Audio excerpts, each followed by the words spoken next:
ఒకనాడు చంద్రబాబు నాయుడు వ్యవసాయం దండగా అని వ్యాఖ్యానించారు. కానీ నేడు ఆయన పాలన చూస్తుంటే ఆయనకు వ్యవసాయం అంటేనే అసహ్యమని, రైతులంటే చిన్న చూపని అర్థమవుతుంది. ఈ ప్రభుత్వ పాలనలో రైతులు అన్ని విధాలా మోసపోయారు, దగాకు గురయ్యారు. ఎటు చూసినా వారికి కష్టాలు, నష్టాలే కనిపిస్తున్నాయి. డాక్టర్ తలే రాజేష్, రాజాం, వైఎస్ఆర్సీపీ ఇన్ఛార్జ్. అందరికీ నమస్కారం. నేను డాక్టర్ తలే రాజేష్, రాజాం వైఎస్ఆర్ కాంగ్రెస్ పార్టీ నియోజకవర్గపు ఇన్ఛార్జిని. చంద్రబాబు నాయుడు గారు ఒకనొక సందర్భంలో వ్యవసాయం ఎందుకు దండగా అని చెప్పి సంబోధించడం జరిగింది.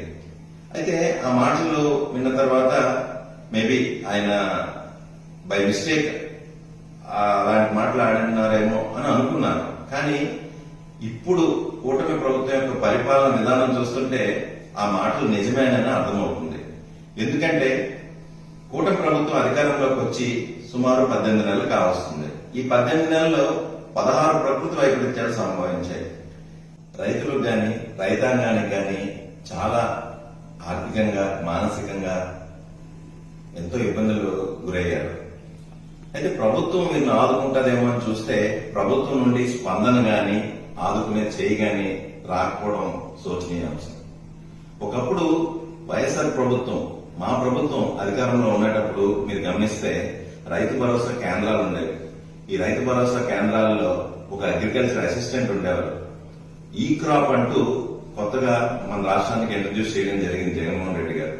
దానివల్ల ఏ పంటలు వేయాలి, ఏ పంటలకు ఎంత యూరియా ఇవ్వాలి, అలానే పంట నష్టం జరిగితే ఏం చేయాలి అనే దాని మీద స్పెసిఫిక్ గైడ్ లైన్స్ ఉండేవి.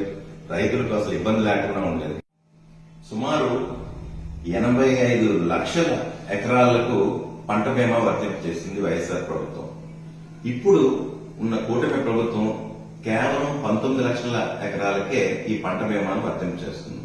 దీనివలన మిగిలిన కొన్ని లక్షల ఎకరాలు గాని, కొన్ని లక్షల మంది రైతులు గాని ఇబ్బంది పడే అవకాశం ఉంది. అది జరుగుతుంది కూడా. పంట బీమానే కాకుండా ఇన్పుట్ సబ్సిడీలు తేవడంలో గాని, లేకపోతే పంటకు గిట్టుబాటు ధర ఇవ్వడంలో గాని వైఎస్ఆర్ కాంగ్రెస్ ప్రభుత్వం తీసుకున్నంత చొరవలో పావలావంతు చొరవ కూడా ఈ రోజు కూటమి ప్రభుత్వం తీసుకోలేకపోతుంది అన్నది అక్షర సత్యం. ఉదాహరణకు ఒక వరి ఒక బస్తా తీసుకుంటే కనీస గిట్టుబాటు ధర 1750 రూపాయలు ఉండేది. అదే ఇప్పుడు మార్కెట్లో చూస్తే 1300 మాత్రమే ఉంది. ఇలా రైతులకు ఆర్థికంగా ఎన్నో రకాల ఇబ్బందులు ఈ రోజు కలుగుతున్నా సరే కూటమి ప్రభుత్వంతో కనీసం చేతిమ కుట్టినట్టుగా కూడా లేకుండా ఉంది. ఇదే కాకుండా ఒక పక్క చూస్తే వరదలు, ఇబ్బందులు, ఇంకో పక్క చూస్తుంటే కనీసం యూరియా దొరకని పరిస్థితి. ఆ మధ్య కాలంలో మేము యూరియా కోసం అని చెప్పి వైఎస్ఆర్ కాంగ్రెస్ పార్టీ కార్యకర్తలు అందరూ కూడా రైతుల తరఫున పోరాటం చేసి రోడ్లు ఎక్కిన సంగతి మీ అందరికీ తెలిసిందే. ఇన్ని చేసినా సరే యూరియాని రైతాంగానికి అందించడంలో ప్రభుత్వం పూర్తిగా విఫలమైంది. ఇవన్నీ చూస్తుంటే నాకు అనిపిస్తుంది, రైతులు ఎవరైతే ఉన్నారో దేశానికి వెన్నుముకని మనం పాఠ్యాంశాల్లో చదువుకున్నామో అది కేవలం పాఠ్యాంశాలకే పరిమితమైనట్టే అనిపిస్తుంది. ఏదైతే వ్యవసాయం దండగా అని మీరు అన్నారో అది ఈరోజు చూస్తే నిజంగా మీ యొక్క ఆలోచనల ఫలితంగానే మీరు ఆ మాటలు అనడం జరిగిందని మాకు అర్థం అవుతుంది.